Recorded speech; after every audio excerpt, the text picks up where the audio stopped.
बरेली नगर निगम ward number 6 Nawada Shekhan से पार्षद श्रीमती रेणु के पार्षद पति डॉक्टर नवल किशोर सागर से आज हमारे संवाददाता ने मुलाकात कर खास बातचीत की। बातचीत के दौरान डॉक्टर नवल किशोर ने बताया, पहली बार उनकी पत्नी श्रीमती रेणु को क्षेत्रीय जनता ने पार्षद चुनकर विकास की बहुत बड़ी जिम्मेदारी सौंप दी थी, क्योंकि नवादा शेखान वार्ड जहां पर विकास की बहुत जरूरत थी और हम निर्दलीय चुनाव जीते थे। क्षेत्र का विकास हमारी प्राथमिकता थी, इसलिए हमने भाजपा में शामिल होने का फैसला करके अपने क्षेत्र का चौमुखी विकास करने का जो संकल्प लिया था वह लगभग 80% पूरा हो चुका है। हमने अपने पूरे क्षेत्र में नाली, सड़क, खरंजा, सीसी रोड, नाले का निर्माण, स्ट्रीट लाइट, स्वच्छ जल आदि की सुविधा अपने क्षेत्र वासियों को उपलब्ध कराई। वहीं क्षेत्र में जो विकास कार्य बाकी रह गए उनकी फाइलें तैयार हो चुकी है। आचार संहिता हटने के बाद तत्काल बाकी के कार्यों को भी पूरा कराया जा सकेगा। पार्षद पति डॉक्टर नवल किशोर ने बताया, हमने अपने क्षेत्र में विकास कराने के साथ ही केंद्र व राज्य सरकार की जन कल्याणकारी योजनाओं का लाभ भी प्रत्येक पात्र व्यक्ति तक पहुंचाने का कार्य किया है। इन सब की जानकारी देते हुए पार्षद पति डॉक्टर नवल किशोर ने बताया। बरेली से रफी मंसूरी की रिपोर्ट। सर, आपका परिचय जानना चाहेंगे? जी, मेरा नाम डॉक्टर नवल किशोर और मेरी पत्नी वार्ड नंबर 6 से, इसी वार्ड से पार्षद हैं। डॉक्टर साहब, ये बताइए, आपकी पत्नी का लगभग 4.5 साल का कार्यकाल हो चुका है जी, और अगला कार्यकाल की तैयारी है जी। तो हम ये जानना चाहेंगे कि अब तक पहली पार्षदी आपके परिवार में थी, कितने विकास कार्य कराए गए? देखिए, 4.5 साल होने जा रहे हैं और 4.5 साल में वार्ड नंबर 6 में, इससे पहले वार्ड नंबर 3 था, अब ये 6 हो गया, तो नवादा शेखान इतने काम शायद और भी पार्षदों कार्यकाल में नहीं हुए जितने इस कार्यकाल में मैंने कराए। कि मेरा वार्ड बहुत पिछड़ा हुआ है और बैकवर्ड इलाका है, तो काम तो अब भी ज़रूरत है। और अब मैं अपने वार्ड में अभी मेरे ख्याल से 60% ही काम करा पाया हूँ। कितना बड़ा वार्ड है, अभी मुझे 40% लगभग काम और बाकी है, और उसके लिए मैंने कुछ फाइलें लगी हुई हैं, स्वीकृत हो गई हैं। ये आचार संहिता ख़त्म होने का कुछ काम होंगे और कुछ काम चल भी रहे हैं। तो डॉक्टर साहब, लगभग कितने प्रतिशत आपके क्षेत्र में कार्य हो चुके हैं और कौन कौन से कार्य हो चुके हैं? देखिए, मैंने बताया ना, 60 से 70% लगभग काम हो चुका है मेरे वार्ड में। अभी लगभग 35 से 40 लगभग % अभी काम होना बाकी है। और मैंने कम से कम मैंने अपने वार्ड में 40 से 45 सड़कें, रोड डलवा दी हैं, गलियाँ, और सीवर लाइन भी मैंने कम से कम 3 बार में, अभी सीवर लाइन का काम चल रहा है। अभी मैंने 800 मीटर की लाइन पास कराई है, वो चल रहा है काम सीवर का, और मतलब 2,500-3 हज़ार मीटर मैंने लाइन सीवर की डलवा दी।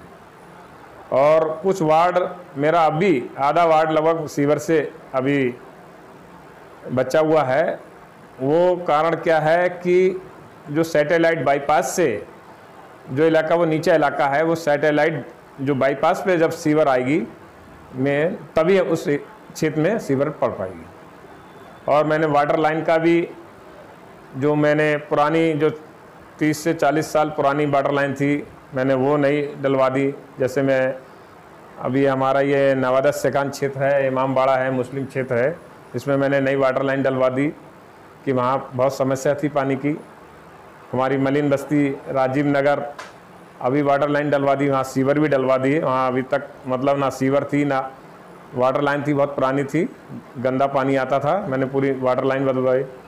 मैंने कम से कम, मैंने इतना ही लगभग 2,500-3 हज़ार मीटर मैंने वाटर लाइन अपने वार्ड में डलवाई।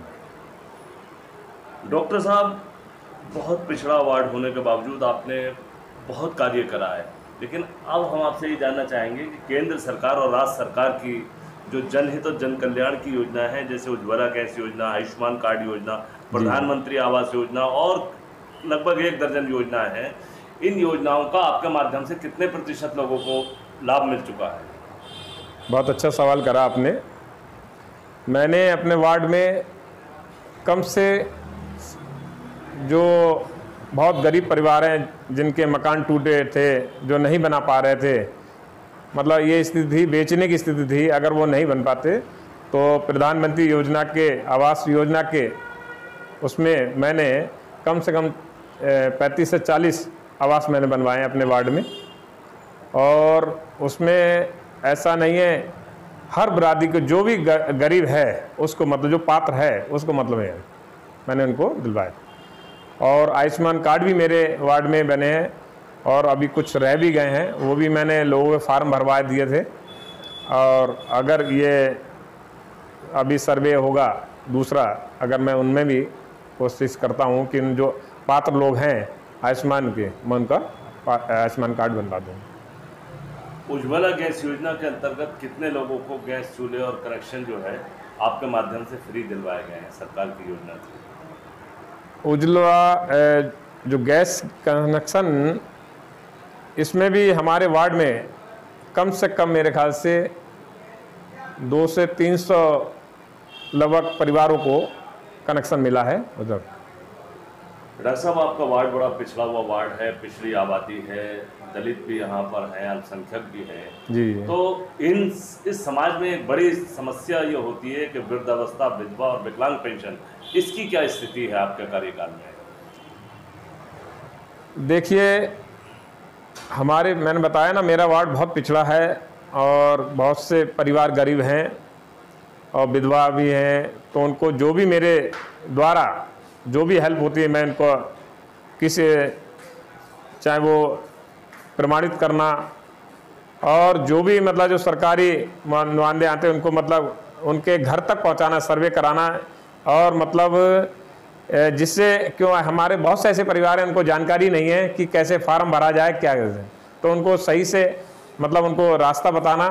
और मतलब ऑनलाइन, आजकल तो हर चीज़ ऑनलाइन हो गई, तो ऑनलाइन क्यों, हमारे बहुत से गरीब परिवार हैं, अनपढ़ परिवार हैं, पर वो उन्हें ज़रूरत है, पर उन्होंने मतलब अभी तक उनको कोई ऐसा नुमाइंदा नहीं मिला जो उनके मतलब जैसे राशन कार्ड बना दे, मतलब वृद्धा योजना जो सुविधा मिलना चाहिए वो नहीं मिल पाई। तो मैंने काफ़ी लोगों को, मतलब हमारे वृद्धा पेंशन की भी फार्म भरवाएं और उनको भी मतलब 100-125 पेंशन हमारे वार्ड में चल रही हैं। डॉक्टर साहब, आखिरी सवाल ये है कि आप जिस वार्ड में हैं, काफ़ी कार्य करा है, अब हम आपसे ये जानना चाहते हैं अपने क्षेत्र के लिए कोई आपका ड्रीम प्रोजेक्ट है जिस पर अगले कार्यकाल में जनता अगर आपको चुनकर भेजती है तो काम करेंगे? मैंने बताया ना, देखिए मेरा वार्ड बहुत पिछड़ा हुआ है और गरीब आबादी है, कि रोज़ के कमाने के रोज़गार है, रोज़ का सुबह गए शाम को, मतलब रोज़ बहुत मजदूर लोग हैं मतलब। तो उनके लिए मैं ये चाहूँगा जो भी सरकारी योजनाएं गरीबों के लिए आए, मैं उनके लिए वो सुविधा दिलवाऊं। और रोज़गार की स्थिति किसी तरह से, अगर हमारे वार्ड में कोई ऐसे गरीबों के लिए कोई ऐसा रोज़गार मिल सके, चाहे वो घर में जरी का काम होता है, और भी जैसे मुस्लिम क्षेत्र में जरी का काम होता है, और जैसे सिलाई, गरीब हमारी महिलाएं हैं, बच्ची हैं, लड़की मगर जो सिलाई का काम सीखती है, उनको मतलब रोज़गार मिल सके, घर पे ही मतलब काम सके। तो ये मैं चाहूँगा शासन से, अपनी सरकार से जो भी होगी मैं उनको सुविधा दिलाने की कोशिश करूँगा। और मेरे एक समस्या हमारे वार्ड में और है ज़्यादातर, कि जो गलियों में कम से कम 20-25 साल से जो लोग रह रहे हैं, वहाँ मतलब खंभे बिजली का, ये मैंने अपने पैड पे लिख के शिक्षा वो ऊर्जा मंत्री को मैंने दिया और वो उसका मैंने सर्वे भी करा दिया है। अगर ये समस्या, अब हमारे सरकार दोबारा से हमारी सरकार बनी है और जो भी ऊर्जा मंत्री वो हम फिर से मतलब जो हमने बजट पास करवाया, अगर वो बजट पास हो जाता है तो खंभे बिजली ये बहुत परेशानी है, क्योंकि बहुत सी गलियां आप देखेंगे कि बल्लियों के सहारे कम से कम मतलब 200-200 मीटर लाइन ले जा रहे हैं, तो बहुत सी हादसा होने का डर भी रहता है। तो ये मेरा मेन मकसद है कि वहाँ तक बिजली खंभे पहुँचे। बिजली तो है, मतलब वो उस खंभे तक नहीं पहुँच रही, मतलब बल्ली के द्वारा पहुँच रही है।